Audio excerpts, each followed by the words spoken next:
disaster. Coming at ya, back at ya. Tell you what's master. Coming at ya, coming at ya.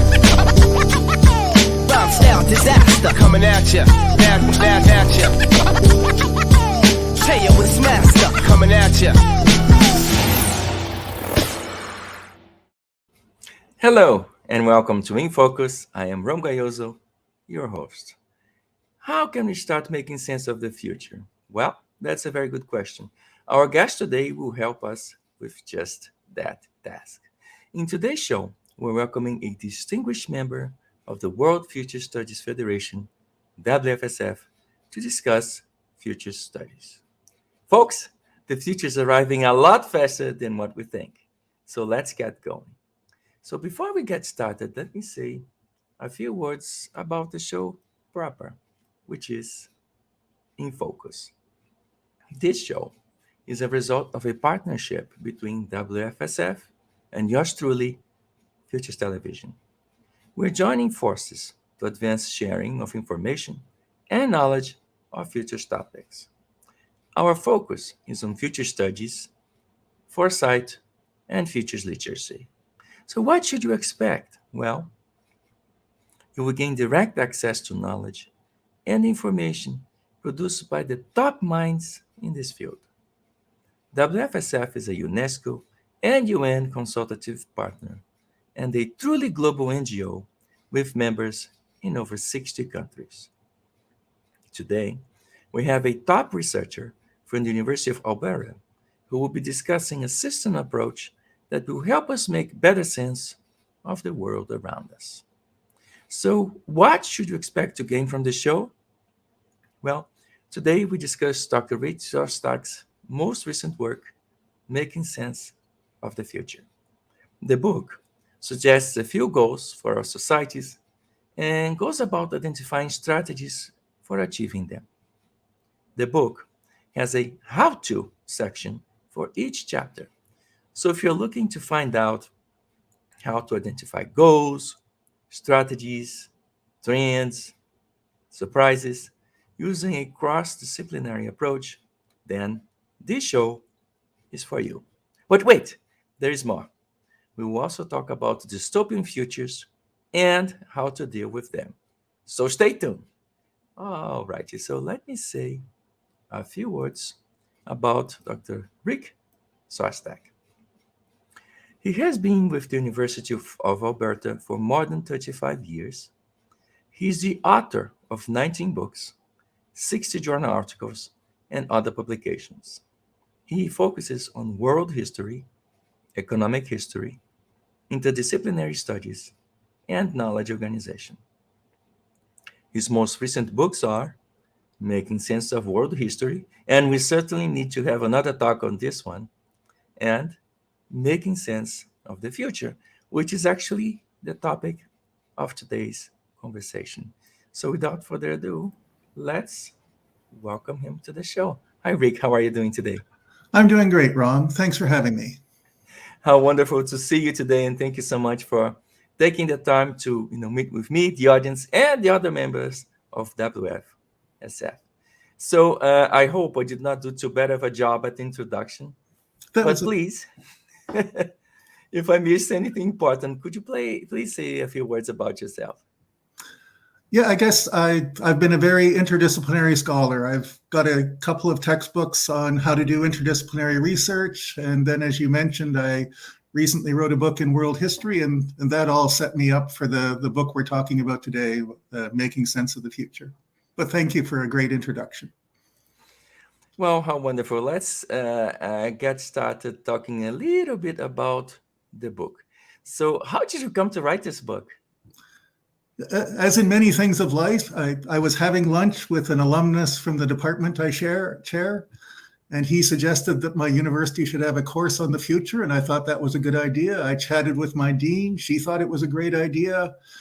I've always been kind of on the edges of the future studies community as a scholar of interdisciplinarity. But I did a bit more reading. I was inspired by the book by Bishop and Hines, Teaching About the Future, that describes the whole program they have in Houston. And they in that book urged someone to write a book that could be useful for a standalone course. I've come to think that every university in the world should have a course about the future, but there aren't enough people with decades of experience in the field of future studies. So I wanted to write a book that would be easy for someone who hasn't been immersed in the field for decades to teach a course. Because I knew myself as a chair, I wasn't teaching. So if I created a course at my university, I was going to be hiring someone to teach it who wouldn't have vast experience in the field. So that's the goal, to create a book that's easy to teach from for someone who's might be fairly new to the field. And that means I hope that it's also useful for people who might want to read about the future, who might want a handy introduction, or maybe for book clubs. I think this could be a fun sort of book for a book club to take on. Yeah, but I think this is part of what we do best as futurists is share knowledge. And this is so wonderful that you thought about sharing all this information and helping educate others about how to teach the future. Now, can you describe how the book is structured? Actually, I think I have the book plan with me here. So let me pull it up. So if you don't mind, explain to us, how is this book structured? Yeah, so I guess I should first confess that I love drawing flowcharts, and there's a few of them in the book. So there's 5 substantive chapters in the book, sandwiched between a brief introduction and a brief conclusion. So in chapter 2, we try to identify a set of goals that the vast majority of people in a society might agree to. And then in chapter 3, we see if we can identify some strategies for moving us toward those goals. But of course, we know in future studies that we can't just plan on how to get from the present to our desired future. We have to also look at how the future is unfolding of its own accord. So in chapter 4, we look at likely trends that will continue into the future. And in chapter 5, we look at what is generally called wildcards in the future studies literature, or what other people might think of as surprises, things like epidemics or natural disasters. And so we see how we might have to adjust our strategies to deal with these trends and surprises and still try to move us towards our desirable goals. And then finally, once we've identified, hopefully, some strategies from getting us towards plausible futures, how the future might unfold if we didn't do anything, towards desirable futures, and we have chapter 6 looks at how we can then advocate for these strategies. So there's, I think, a logical structure. I should recognize, I think a lot of people in future studies might have started with the trends and the surprises. I thought it important for us to discuss goals first. And I also thought it was useful to get some discussion of strategies out there to give people some hope that we can, in fact, make a better future if we put our minds to it. Yeah, and but I'm sorry, go if ahead. we don't start with any goals, we don't know where we're going. If we don't know where we're going, any place we land is fine, isn't it? Well, I think the danger of starting with the trends and the surprises would be that you then, like you say, you're just trying to deal with crises and you've lost track of where you're trying to get to. So yes, I think it's important for us to know what our goals are. And then every chapter has a structure. As you mentioned at the start, each chapter starts with a how-to. How do we identify goals? How do we identify strategies? And then the bulk of the chapter is a bunch of examples. Here's a goal, here's another goal. But then every chapter ends with an integrative exercise. The whole chapter tries to take a systems approach. We look at each goal and talk about how it interacts, but then we end the chapter by saying, oh, do our goals fit together? Do our strategies fit together? How do the trends interact? How do the surprises interact? Actually, you put method to madness, so that's very good. Okay, so I wanted to ask you a different kind of question. So in the book, you talk about, societal goals. So let's talk a little bit about that. So we live in a time of intense political polarization. Is it really possible to identify societal goals around which there might be some broad consensus? In other words, how do we find common ground? Yeah, that's a really great question. It can seem some days like it's impossible to achieve consensus, but I think because political debate tends to be dominated in Canada as in the United States by people on the one side who don't seem to like any government program and people on the other side who seem to love every government program. I think, we have intense debates about welfare. I think the vast majority of people want to help the less fortunate, but they, of course, don't like to be taken advantage of. They don't want to encourage laziness or whatever. So what we want to do then, what we should be striving together to do, is identify a set of strategies that on the one hand helps people who need some help, but tries to help them in a way that encourages them to make productive contributions to society. And I think that's the sort of thing that a course about the future tries to get a bunch of people in a room talking about issues, seeing if they can identify some innovative strategies that can get us to where most of us want to be, like a balanced sort of policy that helps people without being too open to abuse and without giving people the wrong incentives and so on. We're never going to get perfect policies. We don't live in a perfect world. But I think one of the insights of the field of future studies is that by getting a diverse group of people in the room and talking about issues, we can often come up with better solutions. So if we can get past the polarization and first recognize our shared goals, then it becomes entirely possible to move on and start talking about strategies that can get us towards those shared goals. Okay, and again, those goals can often be nuanced, that we want a bit of this and a bit of that. And again, we have to look within a system sort of structure and make sure that in pursuing one goal, we're not totally trashing some other goal. Yeah, I should. Yeah. So the how-to part in that chapter, I recognize that there's a handful of ways that people make decisions, and especially ethical decisions. So philosophers talk about 3 of those that we can look at the consequences, or we can have some sort of decision rule like the golden rule that we try to follow, or we can have some set of values like honesty that we try to follow. And then psychologists will tell us that we often make decisions on the basis of intuition and then justify them after. And anthropologists will say we're often guided by traditions or peer pressure or whatever.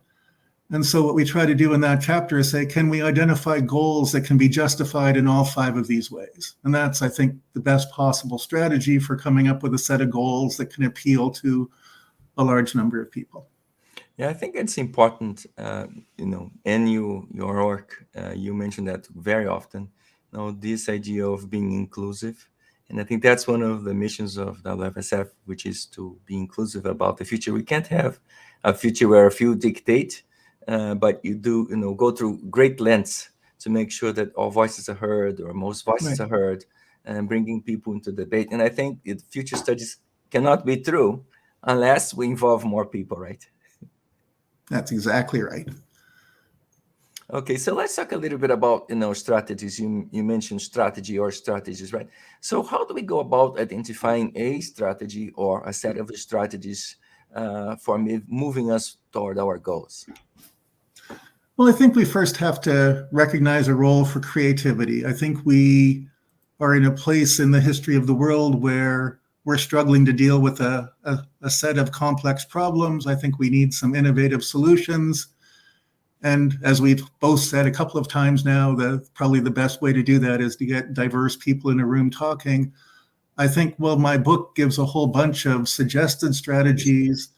I think the really important thing about the book is it gives a set of questions that we can ask that can guide students to realize that they have something to contribute to a conversation about how to get us to a better future. I think one of the things we can do is look at the whole sweep of human history and see what sort of things have been tried in the past that we might tweak a little bit and try again in the future. Then we have to, of course, we can come up with all sorts of crazy ideas, then we have to carefully evaluate them. And so I think in that chapter, again, I emphasize a systems approach, that we have to really carefully examine any strategy we dream up to see that it doesn't get us toward some goals while really moving us away from other goals. And again, we can use those 5 sorts of decision-making tools. Not only do we want to evaluate our goals in a way that most people will like, but of course we want to come up with strategies for achieving those goals that most people will like. So to come up with strategies, that's tricky. We need to be creative, look at history. To evaluate strategies, we need to use a systems analysis and and try to come up with strategies that will appeal to people who think in 5 different ways. Well, you mentioned crazy ideas, and usually those are the better one or the best ones. So do you, in your book, do you suggest any unusual strategies? Well, there's probably a little bit of unusual most of the way through the book that of course I talk about some fairly, like we talk about things like carbon pricing and so on. But I try to put in little tweaks in most places. Let's think about maybe we could do a little bit of this or a little bit of that. The most radical thing that I come up with, or that I suggest, is the idea of choosing some public officials by lottery. As you may know, this was something the ancient Greeks did. It was done in a few other societies in history, generally much smaller polities than we deal with in the modern world. But I think it's at least a useful thought exercise if we had, given that a lot of people of various political persuasions worry that politicians do not serve the public interest as well as they might, then, well, the obvious answer to that is, well, what if we just put some regular people, if we just randomly selected from the voter list a few people, and then think, what if in legislatures in any country there were a few people, we could start really small, that weren't elected but were chosen by lottery, would they just become beholden to the parties and act like regular politicians, or would they perhaps be a voice for reason and principle? Would they be striving to achieve bipartisanship? I think it's worth experimenting with. I think, as we'll see later, there's much to worry about in the world today. I'm willing to try some novel things. Of course, the danger is that we might end up, and almost inevitably, we would select some people who might not wow us with their approach to public policy. But I think the real question is, do we trust the average person? In a democracy, we actually have to have some confidence that the average person, if properly resourced, could make really good decisions. I throw that out there. So that's probably the most radical idea in the book. Not everyone's going to buy into it, but it creates some usual questions about what kind of democracy we want and what we think of the capabilities of our fellow citizens and so on. Well, I kind of like this idea, well, at least on this side of the border, the lot we end up with in the last few years has been very difficult. Mm-hmm. So perhaps the lottery says, well, something is better than what we found so far. Well, and I share your concern. I've been a little bit politically active in my life, and I've known some politicians that I actually had a fair bit of respect for, but I can understand where people think that on average they don't wow us with their, and that's why I think one of the concerns about selecting people at random is that they might not be really knowledgeable or whatever, but it's not clear that the people we elect are showing us that they're incredibly knowledgeable about the issues. I think they proved otherwise, Yes. They really are not. That's right.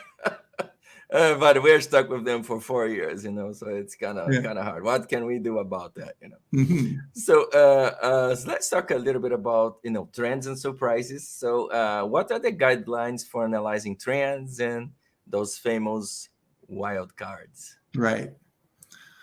So again, I think systems analysis permeates the entire book. And so you don't want to just look at any trend in isolation. You want to think about how it will interact with other trends.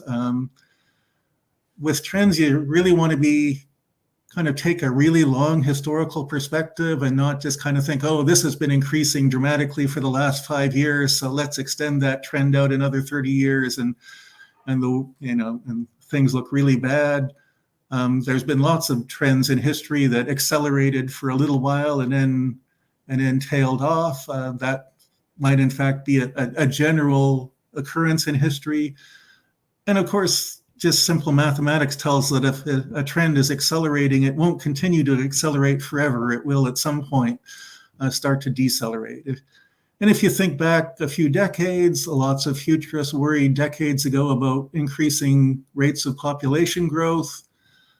It's perhaps, with hindsight, it's easy to say maybe we shouldn't have been that surprised that those tailed off a bit. But it's certainly something that we want to reflect. It's worth, right now, of course, trends in climate are really scary. It's certainly a worthwhile activity to say, well, if those trends include, carry on for another century, this is what the world would look like. But the likelihood is those trends won't continue, because we will eventually. The question is how much damage has to be done to the Earth before we start changing the way we operate, and how quickly we can actually reduce the trends in temperature and so on.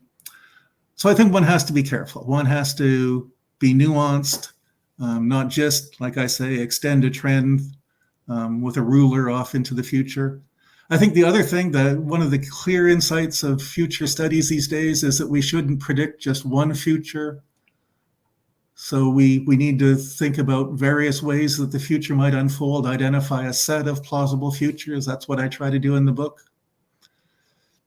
With surprises, I think the best guide to us is history. What sort of wild cards have happened in history? How have societies dealt with them? What are the good ways that societies have dealt with surprises in the past? What are the bad ways that societies have dealt with the past? And, to recognize, to put a positive spin on it, that of course, well, wild cards are generally disruptive by nature. They also create opportunities. And if we are actually able to imagine strategies for moving us towards desirable futures, we may find that during a surprise, we're able to move in that direction.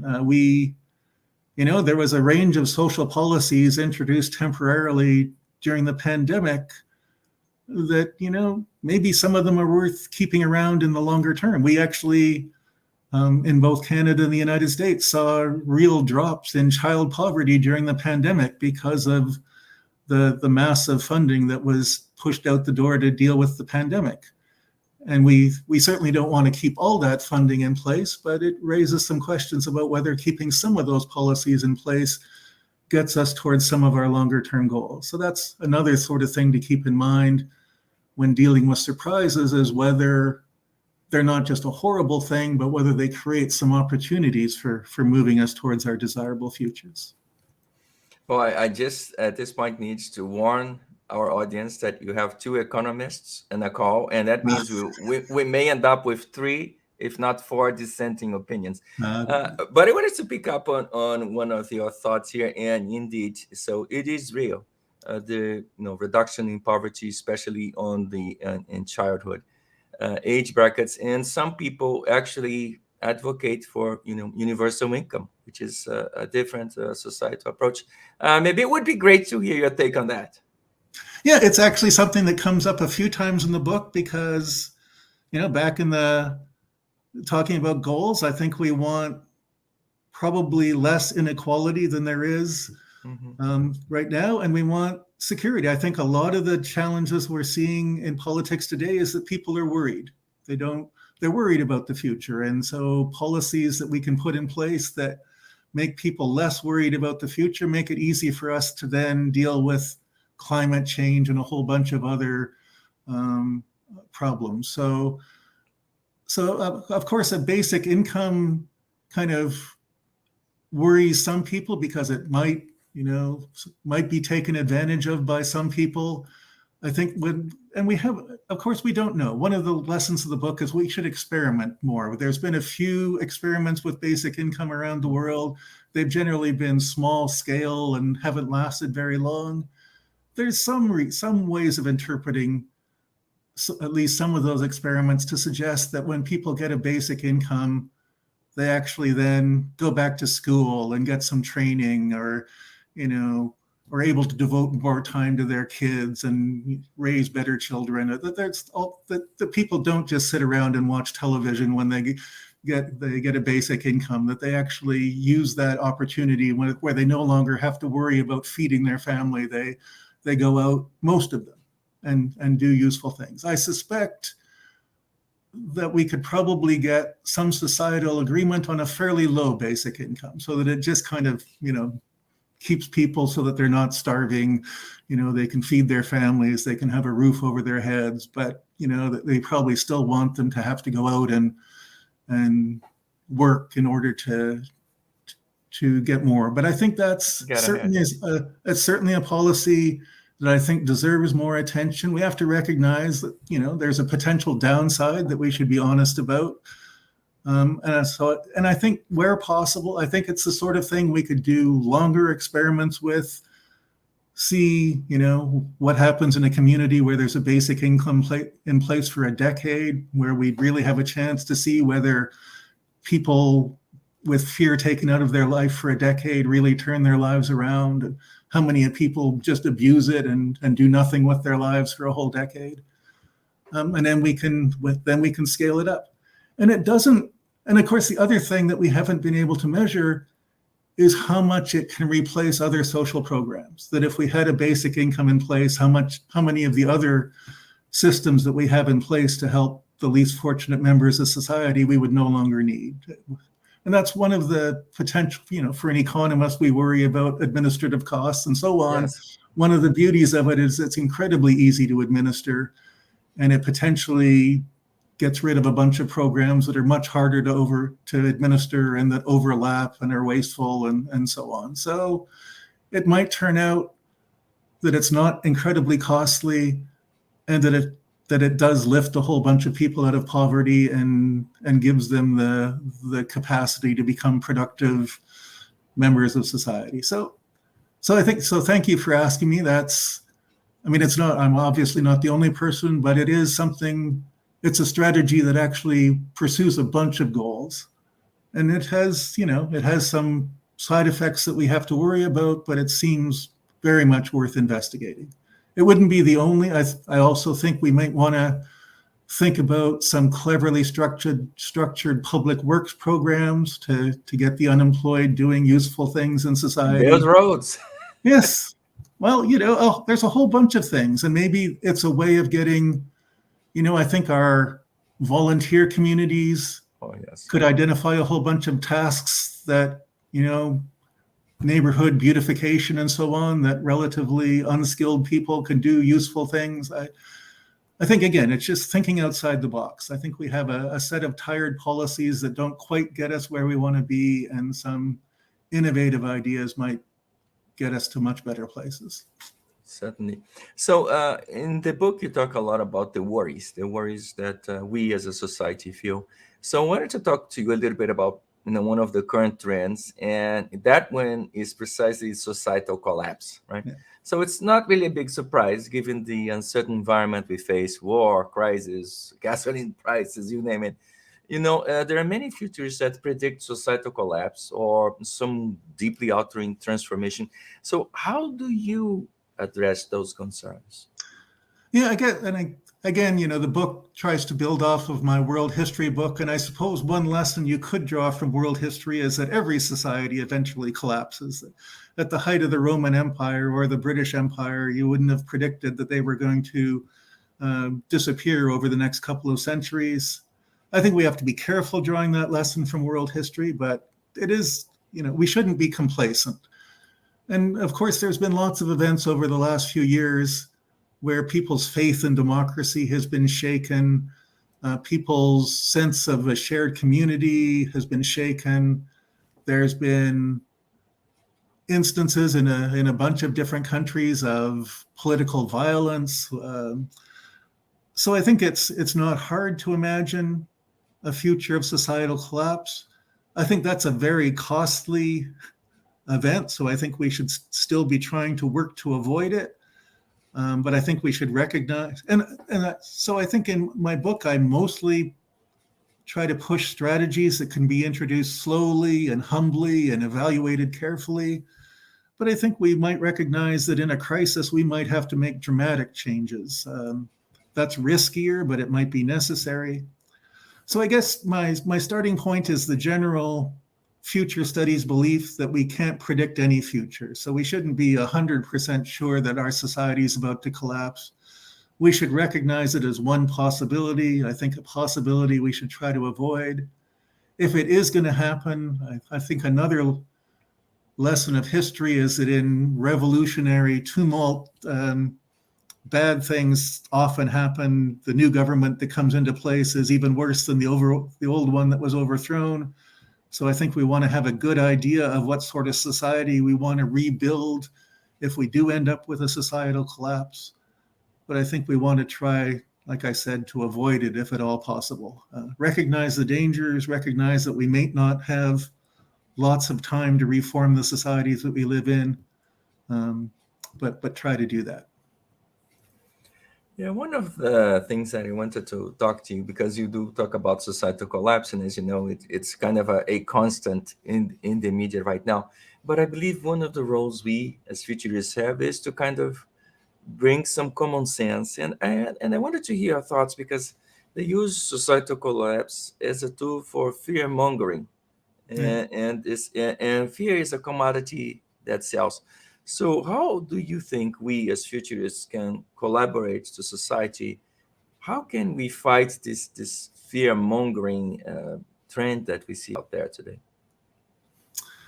Well, I think it requires a bunch of different things. What I guess be my short answer there, that we need, I think, to do some reforms in the way we elect politicians. I mentioned the lottery before. There's lots of discussion these days about open primaries in the United States, which might allow us to elect non-extremists more often.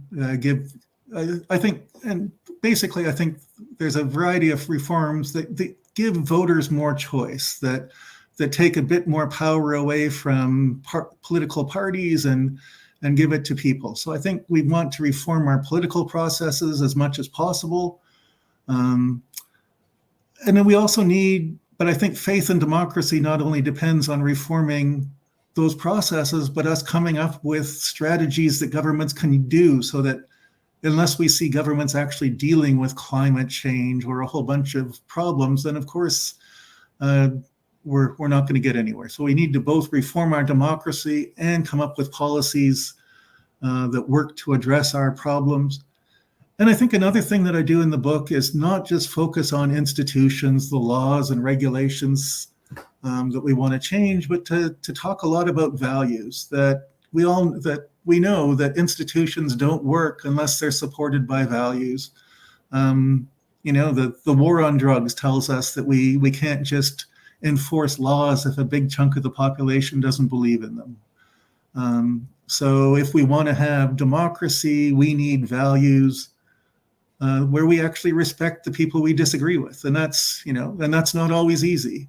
But as long as people respect democracy, then we need to respect them. We need to disagree with people, recognize that democracy in the end is the right of people to make stupid decisions, and that we have to respect, even if we can't understand why other people are voting for the people that they do, we have to respect that and try to achieve as much consensus as possible.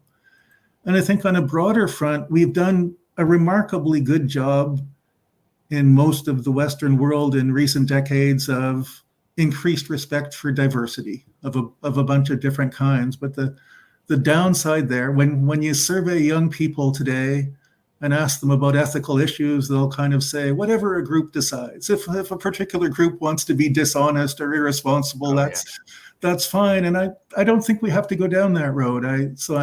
I think that's the ethical challenge of our time, to respect diversity of a whole bunch of different sorts, but nevertheless expect everyone to be respectful and honest and responsible and compassionate and so on. We need to, I think, articulate some shared goals that tie us together, or we can easily be torn apart.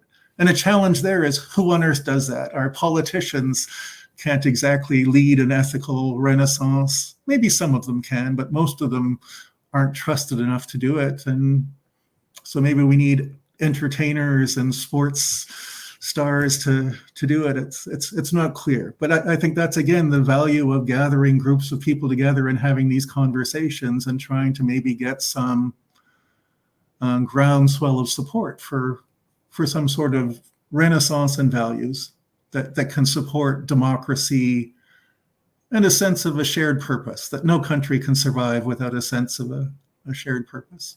Sense of community, yes, of course. So I actually want to remain on this collapse topic a little bit longer. So in the book, and you already mentioned that, but you identified decreased sense of community and decreased faith in democracy as engines for a dystopian future. So what sort of strategies can we adopt to prevent that? Actually, I think I have a schematic that you sent me on the dystopian future. So specifically, decreased sense of community and decreased faith in democracy. So what kind of strategies can we adopt to kind of prevent that? And I guess I should stress again that that's not the only possible future that I talk about. I do hold out hope that we can avoid the dystopian future. But it's certainly one possible future that we need to grapple with. And unfortunately, over the last decades, we've seen examples of all those things, that we've seen this political polarization where we don't respect the people we disagree with. We call them names and dehumanize them. And that's a real danger to democracy. And there is this, I think there is this sense that in our pursuit of this laudable pursuit of valuing diversity, I think a lot of people feel that we've lost a sense of a broader community. And I think that is dangerous, that we need both at the global level, we need to have a sense of our common humanity and work together on things like climate change.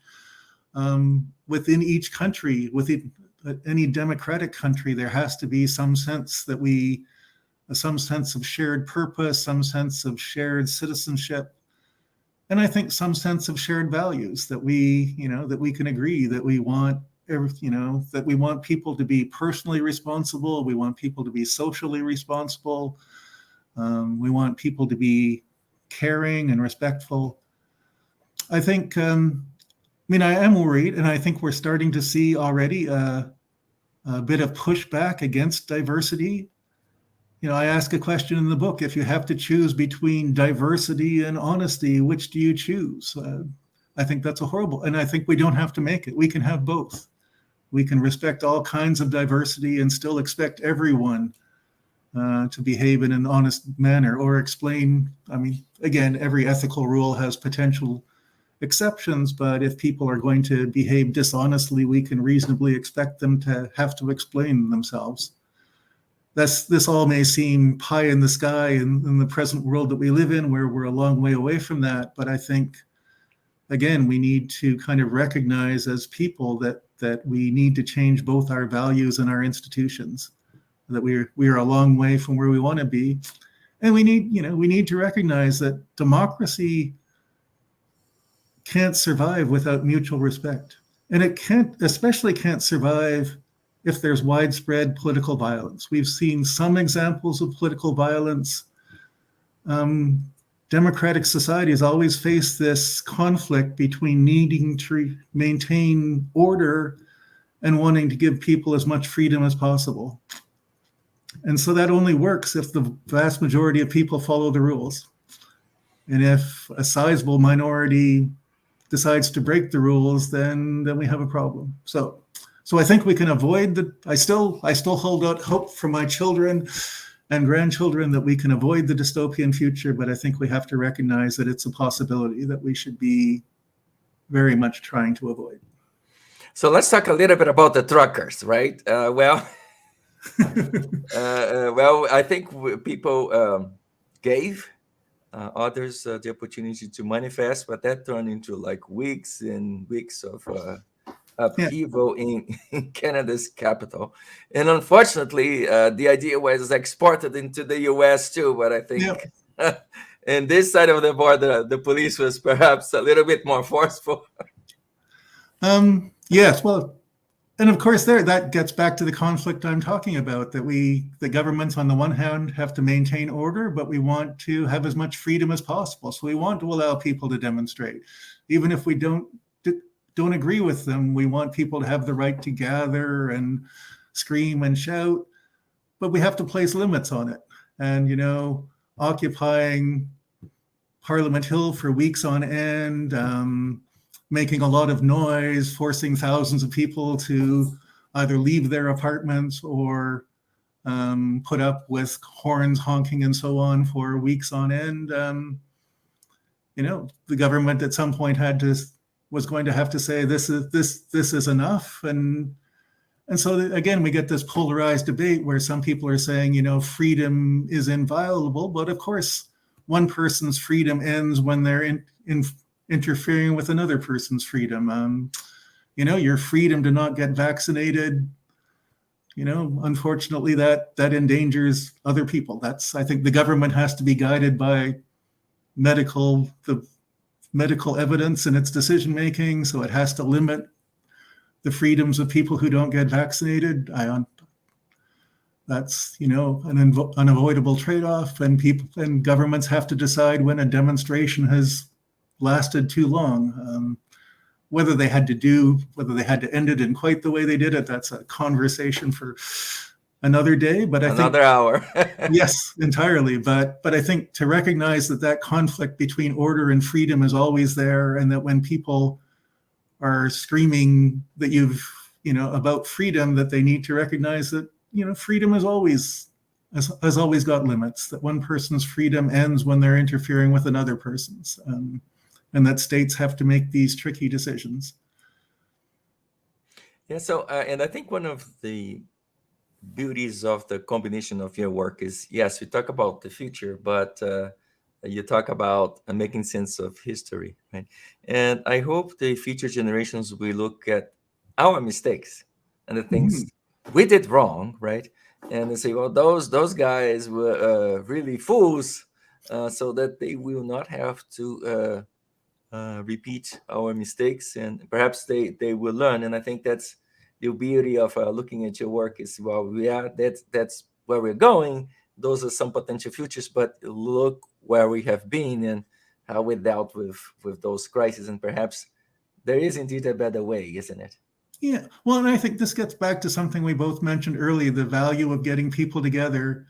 Because one of the things we try to do, and again, I hope the book, though I give answers to all the questions, I really think the important thing about the book is that it gives a structure of questions that the groups of people can get together and engage. And I think one huge value of that is shocking people out of their comfort zone, because I think we all have a tendency to accept the world the way it is. Okay, so if you think about the Black Lives Matter protests, I think that shocked a lot of people out of a complacency to recognize that there were a lot of things wrong, and with the way minority groups were treated by the police, and that changes had to be made. And I think a lot of people who would define themselves as progressive had not really cared a lot about that issue, and became kind of concerned about it. I think a lot of people across the political spectrum came to recognize things that they had previously not been that conscious of during those protests. And so I think that's the sort of thing we do, that there's a lot of problems in the world, and that part of it is that it's easy to become overwhelmed with them. So I think on the one hand, we want to shock people out of their comfort zone and get them to recognize, oh, we have to deal with climate change, we have to do something about racism, these are problems that we shouldn't just ignore. And also to say, but there are things that we can do to give them some hope.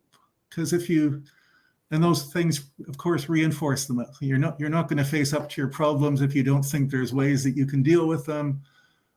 So I hope the book in some small way gets people to reflect, to recognize that, our world is pretty good in some way. And I think that's another thing. We have to recognize the good side. I think the people who, you and I have been critical of our present politicians, but I'd still take democracy over authoritarianism any day. So the alternative is much worse. Yes, as Churchill said, democracy is the worst system except for all the rest. I think we are often not as conscious as we should be of what we have to lose. And so I think we need these conversations, recognize what we have to lose, recognize the problems we have to deal with, and develop some optimism that we can actually collectively deal with the problems and we can build a better future. If we work together, I guess. Yes. And I think the beauty of your work is the questions that you pose, right? We have to question ourselves. And people often think, and many believe that, we should be giving people answers. I said, no, we're not about the answers. We're about the questions. We help Mhm. people question the reality, question the world, and question the directions we're going, right? If you think the direction is great, wonderful, work towards it. If you don't like the direction we're going, work much harder to prevent it. And I think that's the role of us futurists, is to come in and ask those tough questions. Say, is this what you want? Well, if you keep doing this, this is where you're going to end. Is this where you want to end? Right. No. Well, then we need to take some action, right? Mhm. And I did think in writing the book that I had to, give some answers to the questions, but I try to make it clear that, these are just my answers. There's likely better answers out there. I can't Different talk ones, about- right? Yeah. I don't have space to talk about every possible trend or every possible surprise, or every possible strategy. So there's lots of room. And again, I'm hoping in any class or book club that people in those conversations come up with their own ideas and that those get bounced around. And hopefully they will share too. I think that's the beauty of the dialogue, is that you and I see the world one way and people see the world differently. And if we share our ideas, we'll be all better off, So I wanted to ask you a different kind of question. The literature of future studies is so vast. So how do you go about, capturing key insights from the literature? Well, and that of course was one of the motivations for writing the book, as I feared for some new instructor being asked to teach a future studies course and trying to get a hang on this vast literature. But I think, the future studies really has matured a lot over the last few decades.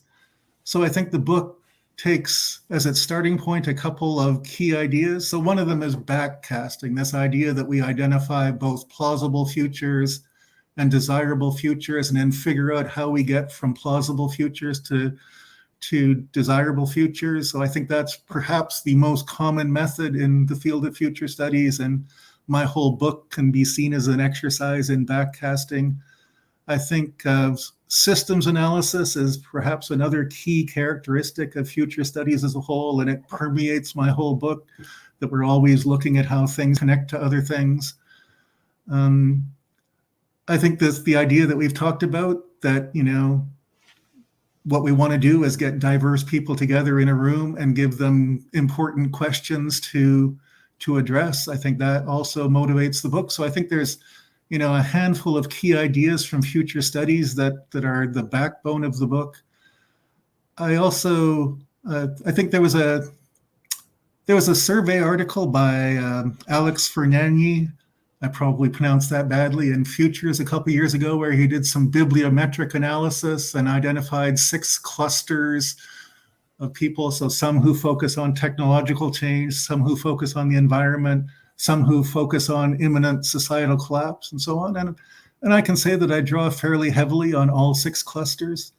One of the more interesting ones is, as you know, there's a group of people that are focused on organizational futures, people who go out and consult with corporations or government agencies or NGOs and try to get them to plan for the future better.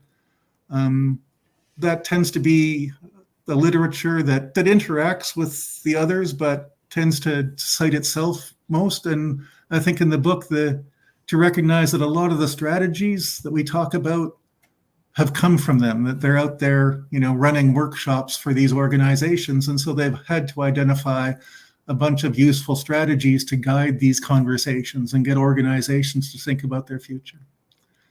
And then that leads me to the final thing, is that a lot of these strategies, the futures wheel, backcasting wheel, scenario planning, even the Delphi method, these are useful class exercises. So in the book, I give kind of a thumbnail sketch of how you go about doing a future wheel, and I suggest that that's a useful exercise for a class to engage.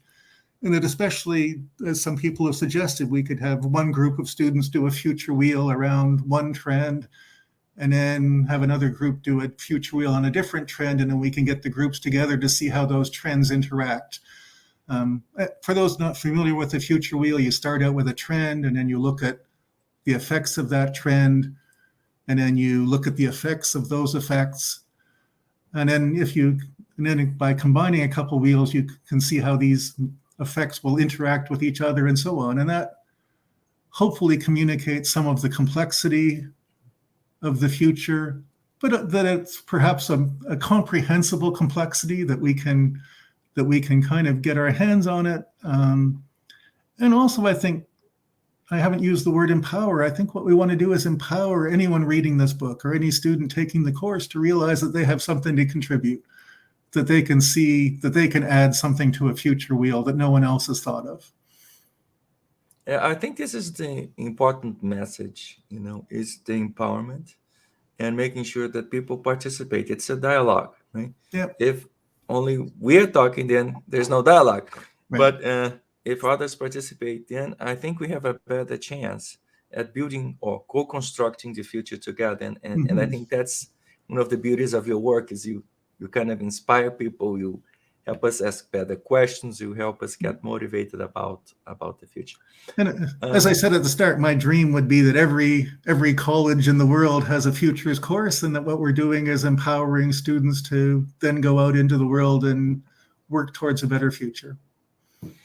Well, I couldn't possibly let you go without asking you one question. So I hear you are good at poker, and I am not. So I don't know how to do a poker face when I'm expecting some card to appear and another one appears. I kind of I don't think I can hide. So what's your advice for poker players out there?